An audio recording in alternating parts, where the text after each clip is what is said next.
หมอยซุงค่ะหมอยซุงปีๆน้องๆผู้ปันแห้งขาวใส่หมอหอมกุกกอกค่ะมื้อนี้เป็นวันที่18เดือนธันวาคมปี2025ในตอนรายการเฮาค่ะตอนในเดียวเนาะพี่น้องค่ะมารับชมด้วยข่าวงาวอันนี้ก็เปิงเป็นก้นหนุ่มก้นหนึ่งในค่ะเนาะล่ำลิ่มยื้อใส่ก้นมีก้นหมาเจ็บเลยลูเสียงตีจันจอมตีหนึ่งค่ะเที่ยงตอนนึงได้ก็ได้มาอ่านเนาการจัดตาพี่น้องเฮาค่ะในข่าวที่มีอยู่2ตอนค่ะออนตั้งเปิ้นได้ก็เฮามาถมข่าวกันค่ะเนาะเมื่อวันที่17เดือนธันวาคมที่4 ปี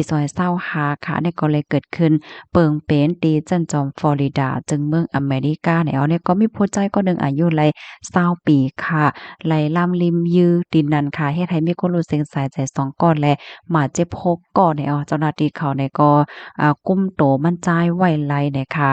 ทางฝ่ายเจ้าหน้าที่ภูมิพลพรเขาลาดว่าผู้ใจก้อนนั้นชื่อฮ้องว่านายฟินิกซ์อิกเนอร์อายุไล20ปีเป็นลูกเฮ็นดี FSU ในอปยก็เป็นลูกจ้ายของ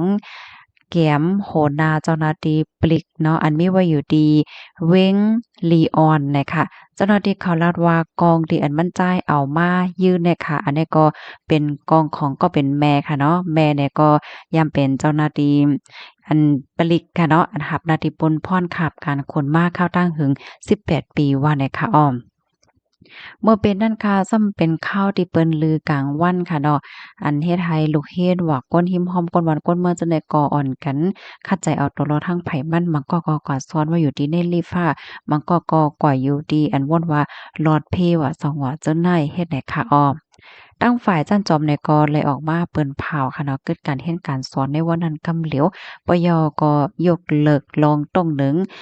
ตาในวงในเฮ็ดจังได๋ค่ะอ้อ เกี่ยวกับเรื่องในการตั้งฝ่ายจอมจึงเมืองอเมริกาโดนัลด์ทรัมป์ค่ะเนาะก็เลยออกมาบอกลัดคอความแหน่งใจจ้อมลงตั้งที่อันใดเกิดขึ้นเปิงเป็นได้สิปยก็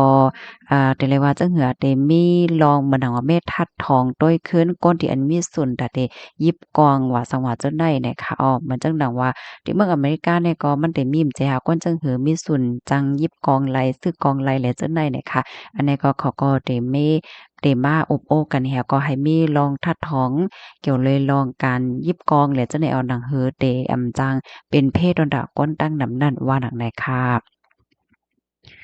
อ๋อค่ะเกี่ยวกับไปลองในค่ะเนาะอันเป็นผู้ใหญ่ก้นหลงตีเจเมืองฟลอริดาค่ะก็เลยออกมาซับแจ้งเสียก่อนในฟังหางมองใจจ้อมลองตั้งที่อันนี้เกิดขึ้นเป็นในค่ะปยก็ปันคอมันว่าเจ้าหน้าที่หลวงปองจึงดีเฮ็ดกูเจอกูลองค่ะเนาะเปิดอะได้รักษาลองลอดเพปันก้นหวานก้นเมืองเฮ็ดให้ค่ะ เปิงเป็นลองล่ำลิ้มยื้อปอกำในค่ะนะก็ได้เลยว่าเป็นเปิงเป็นที่เฮาแห้งปอกำที่2ในข้าวตั้ง10ปีในเขาไว้หลังเสเมื่อปอกหนึ่งค่ะเนาะเมื่อพ้องปี2014นั่นก็เลยเกิดขึ้นเปิงเป็นที่ห้องหลูหลิกห้องหลูจะว่าห้องหลูหลิกที่จั่นจอมเนี่ยค่ะเมื่อพ้องนั้นก็มีคนบาดเจ็บ3ก่อค่ะและก้นให้ก้นเฮ็ดนั่นก็ถูกญาติเจ้าหน้าที่เขาได้เลยว่าจึงหัก ยื้อขึ้นนั่นค่ะน่ะเนาะเพิ่งเป็นเมื่อป่นมานั่นก่อเนี่ยค่ะค่ะข้อมูลอันใดค่ะเลยปีมาที่ห้องการข่าว CNN ออกไว้เนี่ยค่ะแล้วก็บางปอบางไลก็ว่าติไลตั้งไลเซ็มว่าค่ะเนาะเปิ้นที่คนดำแหน่งบ่เลียวก็ไลฟังไว้ค่ะนะบางปอบางไลมันก็ซ้ำจังเกิดขึ้นเปิ่งเป็นลองจังหนังไหนเนี่ยค่ะลูกดีในเฮและกำในค่ะได้ย้อนอ่อนเอาพี่น้องค่ะมาถ่อมด้วยข่าวเมาๆค่ะเนาะเกี่ยวจากตาพี่น้องเฮาค่ะ ในวันมื้อในเนี่ยค่ะเนาะอันนี้ก็เลยหันตั้งฝ่ายทลัดข่าวเปิ้นต่างไว้เนี่ยค่ะนะเฮาค่ะมาด้วยค่ะเนาะตั้งแต่ก้นวันติดออกมาถึงก้นวันเสาร์เนี่ยค่ะพี่น้องวันติดค่ะพ้องแย้มบ่เหลียวในค่ะเนาะเปรียบเสมือนว่าการเต้นนำเตคือเขาก้อยกะว่าเตโฮบทบหญ้าลองออกมานอยู่เนี่ยค่ะว่านะหวังๆเนี่ยก็การเต้นนำแล้วก็เตคืออ่า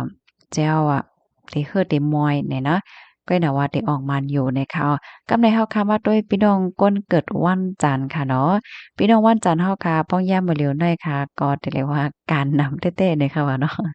ก็มีการเข้ามานำหน้าเนี่ยค่ะเนาะ นำหน้าในเนาะบางปอก็เฮ็ดการนำหน้าเสป้อฮือกว่าในค่อยกะว่าได้เรียกว่ากลุ่มกลุ่มแต๊ะๆเนี่ยน่ะเนาะกึ่งตานแต๊ะๆแจ้ว่าได้เรียกว่ากึ่งตานแต๊ะๆกึ่งตานตั้งอันฮือนั่นค่ะน่ะเนาะการนำก็เงินนำอันว่าดันยาวเนี่ยค่ะกำในเฮาคำว่าด้วยกวนวันอังคารค่ะกวนวันอังคารได้แต่ก็ตึกแต่ไล่ตื้อตั้งหลีที่ผู้ใหญ่คนหลงเนี่ยค่ะว่าเนาะมีตื้อตั้งที่แต่ไล่ลอง แฮงเหมือนจังว่าลองกำเทียมตีผู้ใหญ่ก้นลง5สัง5ไหลตื้อตั้งตีหลี5เนี่ยค่ะพี่น้องวันโปดค่ะนะเอาวันป่นใจวันอังคารค่ะกำในเฮาค่ะมาด้วยก้นวันโปดค่ะพี่น้องวันโปดในการงานหลีเดหลีวาเนี่ยค่ะว่าเนาะเพราะว่าใกล้ว่าเฮาว่าจังไหนก็ตื้อตั้งการงานเนี่ยก็เดหลีเด้ๆเนี่ยค่ะกำในเฮาค่ะมาด้วยพี่น้องก้นวันพฤหัสค่ะเนาะพี่น้องก้นวันพฤหัสเนี่ยเตรียมไว้ว่าสอนเจ้าหนังว่ามีคนมาย้อนยืมเงินสู่เพราะว่าเนี่ยจึงให้เงิงไว้ให้ไล่เนี่ยว่าอย่าไปปั่นเบิ้น อย่าไปปั่นเปิ้นยืมเงินได้ค่ะว่าเนาะพี่น้องก้นวันพลัดค่ะมันป้องว่ามันเตจังมีตื้อต้านค่ะเนาะก้นมายืมเงินว่าสังว่าจั่งใดเฮ็ดให้เขากำไดมาด้วยเที่ยงพี่น้องก้นวันศุกร์ค่ะตื้อตั้งหลีตึกเด็กเข้าบ้านได้ภาวะจัดปานเนี่ยค่ะว่าอันนี้ก็จ้มๆค่ะเนาะกำไดมาด้วยก้นวันเสาร์ค่ะ ก้นวันเสาร์ในเนี่ยค่ะสอนเจ้าหนอว่าคัดใจย่อมการเพราะว่าเนี่ยจึงเตไลเงินก่อนนะคะอันนี้ก็เป็นเกี่ยวจะตาพี่น้องเฮาค่ะตั้ง7ลูกวันค่ะนะตอนตะในวันเหมือนในวันที่18นะคะอันนี้ได้ก็เอามาอ่านในบรรพี่น้องเฮาค่ะเมาๆก้อยในค่ะเนาะป้อหลีก็เอาเป็นแห้งใจต่อกว่าเอาเป็นแห้งใจต่อสู้เพราะว่าจัดปานกว่าเนี่ยค่ะนะอันไรที่ว่าลีเนี่ยก็อย่าไปเอามาใส่ใจฟังในค่ะเนาะ เพราะว่าเฮาคำมาด้วยตั้ง7วันได้ก็หลีอยู่กูวันค่ะเนาะตอนดาวันมื้อใดเนี่ยค่ะข้อมูลในค่ะเลยปีมาที่ห้องการข่าวไทยรัฐออกไว้ค่ะยินจมพี่น้องค่ะกูก็ที่รับถ่อมปันแห้งค่ะเนาะรับถ่อมยาวใครปันดังถึงได้เพิ่มแถมจังหือก็เพิ่มแถมมาเลยอยู่ในค่ะ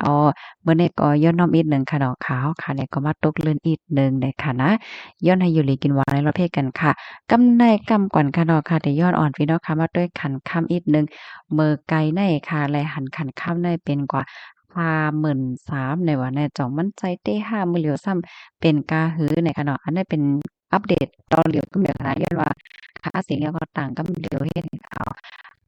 ก็เป็นคำแต้งในค่ะนะพี่น้องค่ะมีเสียกว่าขาย1วันได้เด็กขายไล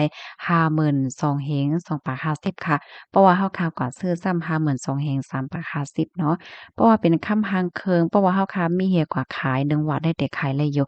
51,000เฮง3ปาก16เนี่ยค่ะเนาะเพราะว่ากว่าซื้อได้ก็53,000เฮง1ปาก50เนี่ยค่ะอันนี้เป็นขันค่ำในวันมื้อในเนี่ยค่ะค่ะก็น่ะว่าสองว่าพี่น้องค่ะก็ซื้อกว่าขายเนี่ยมันก็จะมีลงแหลกหลายอิงเนาะ เซียนลายคำพี่น้องเฮาคันนั้นค่ะเนาะลายหมอกลายไหมจังได๋นั่นขนาดเนาะคันค่ำก็50,000ปลายกว่ายอดโดหลีงามไหนกันเนาะแต่เลยว่าขึ้นไวเด็ดๆค่ะยินจมกูก็ได้รับถอมปันแห้งค่ะเนาะย้อนให้อยู่หลีกินหวานไอรอดเพกันกูก็ค่ะหมอยสงค่ะ